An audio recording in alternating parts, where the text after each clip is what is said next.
Hello students, BSS Hindi online classes में आपका फिर से एक बार स्वागत है। मैं सुमन सिंह आज आपके लिए लेकर आई हूँ संवाद लेखन। संवाद लेखन मैंने आप लोगों को लिखवाया था और आज उसी को मैं समझाऊंगी आप लोगों को कि कैसे संवाद लिखा जाता है और संवाद होता क्या है। चलिए यहाँ पर हम देखते हैं कि संवाद लेखन में सबसे पहला जो टॉपिक है वो क्या है, संवाद क्या है। दूसरा है संवाद लेखन किसे कहते हैं। तीसरा है कि संवाद लिखते समय हमें किन किन बातों पर ध्यान देना चाहिए। 4 नंबर पे है कि संवाद लेखन का महत्व क्या है और 5 नंबर पे संवाद लेखन का उदाहरण। सबसे पहले संवाद लिखते समय इन्हीं चारों पांचों टॉपिक का ध्यान देना चाहिए और इसको समझना चाहिए कि संवाद क्या है। सबसे पहले मैं आप लोगों को बताऊंगी कि संवाद क्या है, संवाद होता क्या है। तो बच्चों सबसे पहले आप लोग जान लीजिए कि दो या दो से अधिक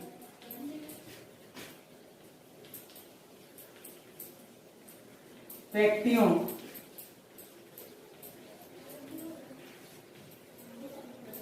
के वार्तालाप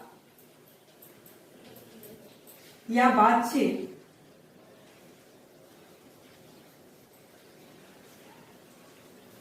संवाद कहलाता है। बच्चों सबसे पहले आपको ध्यान देने वाली चीजें जो है वो ये है कि दो या दो से अधिक व्यक्तियों के वार्तालाप या बातचीत को संवाद कहते हैं, राइट। अर्थात जब दो या दो से कितने भी अधिक व्यक्ति हो, 3, 4, 8, 10, दो या दो से अधिक व्यक्तियों के बीच जो बातचीत होती है उसे हम लोग संवाद करते हैं। तो ये तो अब आपका क्लियर हो गया कि संवाद क्या है। अब मैं बताऊंगी संवाद लेखन। संवाद लेखन किसे कहते हैं। अभी हमने समझा कि संवाद क्या होता है, अब हम बताएंगे संवाद लेखन। इसमें आपको ध्यान देना है कि दो या दो से अधिक व्यक्तियों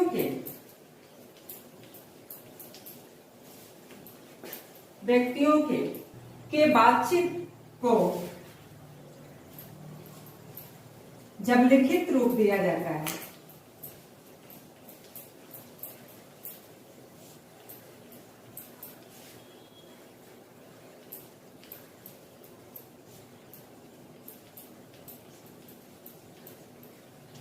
उसे संवाद लेखन कहते हैं।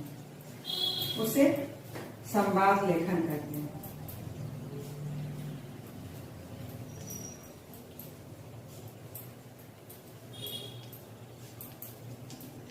अर्थात संवाद में क्या होता है कि जब हम बोलते हैं, हम दो लोगों या दो से अधिक व्यक्तियों के बीच जो बातचीत होती है वो संवाद कहलाता है। संवाद लेखन में क्या होता है बच्चों, उन्हीं बातों को जो दो या दो से अधिक व्यक्तियों के बीच जो बातचीत होती है उसको जो हम लिखित रूप देते हैं, यानी कि हम लिखकर जो प्रकट करते हैं वो संवाद लेखन कहलाता है। संवाद लेखन काल्पनिक भी हो सकता है। काल्पनिक का मतलब आप समझते हो ना, काल्पनिक मतलब इमेजिन करना, किसी भी तरह का इमेजिन करके कोई भी स्टोरी का रूप आप दे सकते हो, वो काल्पनिक होता है। तो संवाद लेखन को हम काल्पनिक रूप में भी लिख सकते हैं और किसी की कही हुई बात को ज्यों का त्यों हम लिख सकते हैं। जैसे ज्यों का त्यों में क्या हुआ, अगर आपकी बात आपकी माताजी के साथ हो रही हो किसी टॉपिक पर, आपके भाई के साथ हो रही हो, जैसे भाई के साथ आपने किसी टॉपिक को ले लिया, क्रिकेट टीम को ले लिया या किसी गेम को लेकर के कर लिया, आप या आपके सिस्टर के बीच किसी टॉपिक पे बातचीत हो रही है, पढ़ाई को लेकर के आपने शुरू किया, तो जो आप दो लोगों के बीच या दो से अधिक लोगों के बीच जो बातचीत होती है और उसे अगर आप लिखकर प्रकट करते हैं वो संवाद लेखन कहलाता है।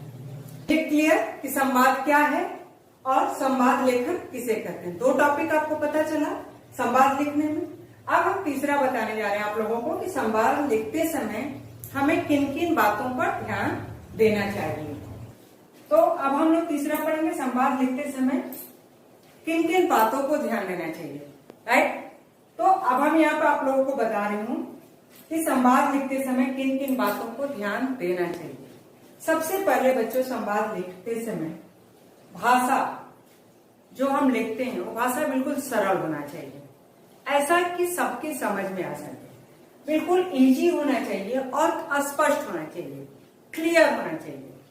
दूसरा जो होता है वो संवाद बोलने वाले का नाम संवाद के आगे लिखा होना चाहिए। आपने कभी भी कोई स्टोरी पढ़ा होगा, दो लोगों के बीच बातचीत, जैसे कुछ भी हम लिखते हैं, जैसे अध्यापक और छात्र के बीच अगर कोई बात हो रही है तो ये अध्यापक हो गया और छात्र।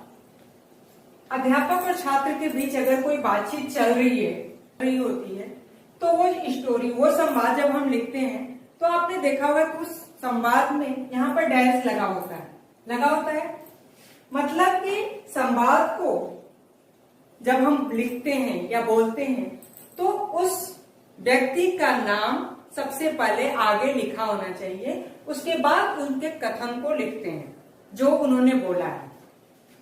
तो ये हो गया आपका अध्यापक और छात्र के बीच जो भी बातचीत होगी। चौथा पॉइंट है, संवाद ना तो छोटा होना चाहिए और ना ही बहुत लंबा, निबंध की तरह भी नहीं बनाना है और बहुत छोटा भी नहीं बनाना है। इतना होना चाहिए कि आपका एक पेज में वो आसानी से आ जाए और बिल्कुल सरल और स्पष्ट भाषा में होनी चाहिए।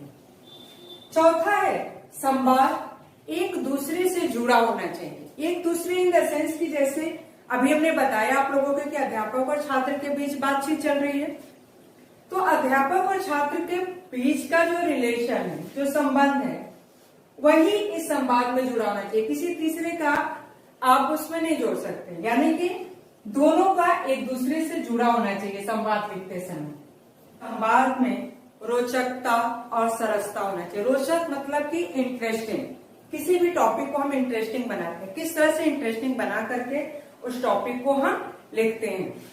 तो आपने तीन चीजों को पढ़ लिया, तीन चीजों को समझ लिया। मैंने तीन चीजों के बारे में आपको बताया कि संवाद क्या है, संवाद लेखन किसे कहते हैं, और संवाद लिखते समय हमें किन किन बातों पर ध्यान देना चाहिए।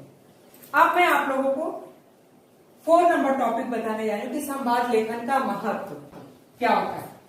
इसमें किसी नाटक या फिल्म की रचना करने में संवाद का प्रयोग होता है।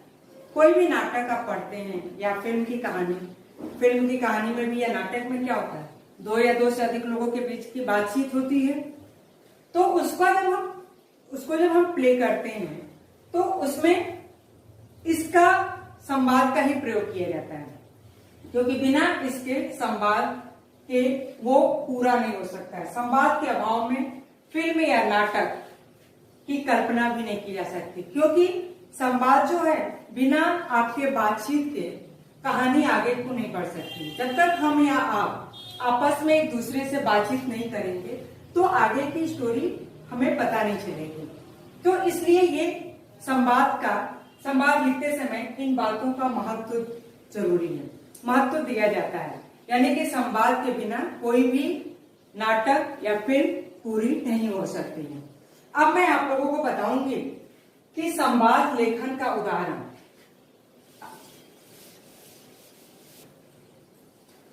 तो बच्चों, आपने 4 चीजों को पढ़ लिया। अब 5वां में जो आपको बताने जा रही हूं वो है उदाहरण। संवाद लेखन का उदाहरण मैं आप लोगों को यहाँ पर एक मैं बताऊंगी, उससे आपको अच्छी तरह से समझ में आ जाएगा। मैंने एक टॉपिक दे दिया है, कोरोना वायरस पर संवाद। 2 दोस्त आपस में बातचीत कर रहे हैं, किस टॉपिक पर? कोरोना वायरस पर। बच्चों, आप लोग भी जानते हो कि कोरोना वायरस इस समय एक गंभीर समस्या बनी हुई है। इसी टॉपिक को मैंने दिया है 2 दोस्त जिनके नाम है अनिल और अजय। ये दोनों किस तरह से बात करते हैं मैं आप लोगों को बता रही हूं। अनिल बोलता है, अरे अजय, तुम क्यों उदास बैठे हो, क्या बात है? तो अजय बोलता है, क्या बताऊं दोस्त, तुम्हें भी पता है इस समय हमारा देश किस संकट से जूझ रहा है, किस महामारी से जूझ रहा है। अनिल, हाँ यह तो बात है, लेकिन दोस्त इससे दुखी होने का या मुंह बनाकर बैठने का समय नहीं है। अजय, तो बताओ ना दोस्त, क्या किया जाए? अनिल, हाँ, इससे निपटने का बहुत सारे उपाय हैं। सबसे पहले हम लोग इन सब चीजों पर ध्यान दें, साफ सफाई पर ध्यान दें, सोशल डिस्टेंसिंग को ध्यान दें। जब भी हम घर के बाहर निकले, मास्क लगाकर निकले। घरों में गर्म पानी काढ़ा का प्रयोग करें और बाहर जब भी जाएं तो हर आधे घंटे पे अपने हाथ को साबुन से धोते रहो। अगर पॉसिबल नहीं है, संभव नहीं है पानी से धोना, तो हाथ को सैनिटाइज करते रहें। तो अनिल बोलता है, हाँ दोस्त, तुम्हारी बात तो सही है। अजय बोलता है कि ठीक है, माना कि इसका इलाज नहीं है, इलाज संभव अभी नहीं है, तो क्या तब तक हम हाथ पर हाथ रख के बैठे रहेंगे?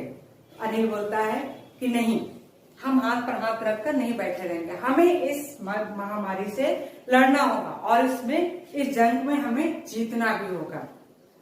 तो अजय क्या बोलता है?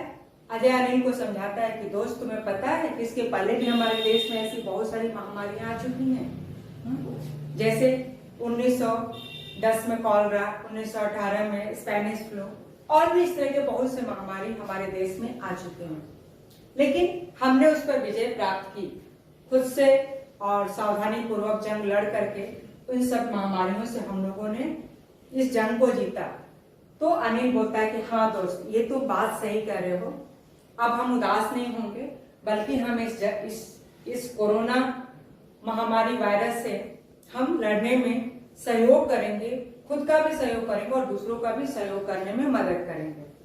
तो ये होता है बच्चों संवाद, जो हमने आपको बताया। ये देखिए, जब हम किसी का भी नाम दो दोस्तों के बीच या दो माँ पुत्र के बीच या अध्यापक और छात्र के बीच, तो जो पात्र हम लेते हैं उनका नाम पहले लिखते हैं और उनकी कही हुई बातों को हम यहाँ पर सामने लिखते हैं।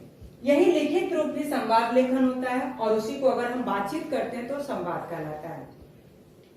उम्मीद है बच्चों कि आपको यह संवाद लेखन समझ में आ गया होगा, और अगर नहीं समझ में आया तो आप इस वीडियो को फिर से एक बार देखिए और समझने की कोशिश करिए।